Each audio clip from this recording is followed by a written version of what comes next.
An Essay Concerning Humane Understanding, by John Locke, narrated by Liam Johnson. My Lord. This treatise, which is grown up under your lordship's eye, and has ventured into the world by your order, does now, by a natural kind of right, come to your lordship for that protection which you several years since promised it. It is not that I think any name, how great soever, set at the beginning of a book, will be able to cover the faults that are to be found in it. Things in print must stand and fall by their own worth, or the reader's fancy. But there being nothing more to be desired for truth than a fair unprejudiced hearing, nobody is more likely to procure me that than your lordship, who are allowed to have got so intimate an acquaintance with her, in her more retired recesses.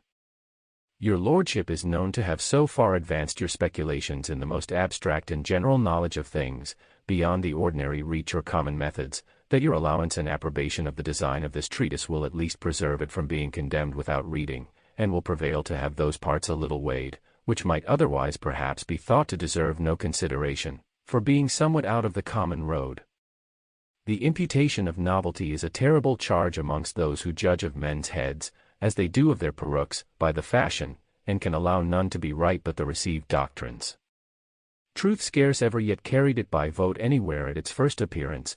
New opinions are always suspected, and usually opposed, without any other reason but because they are not already common. But truth, like gold, is not the less so for being newly brought out of the mine.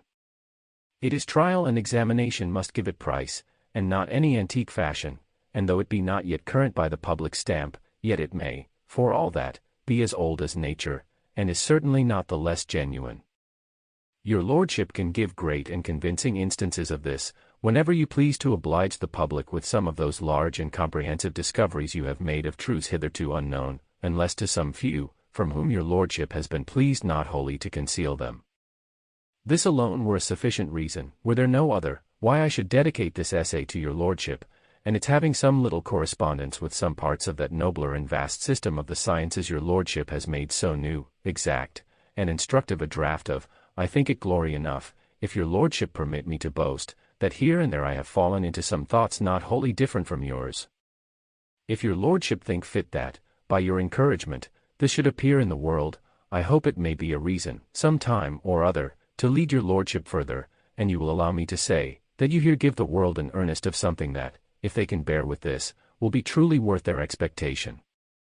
This, my lord, shows what a present I here make to your lordship, just such as the poor man does to his rich and great neighbor, by whom the basket of flowers or fruit is not ill taken, though he has more plenty of his own growth, and in much greater perfection. Worthless things. Sample complete. Ready to continue?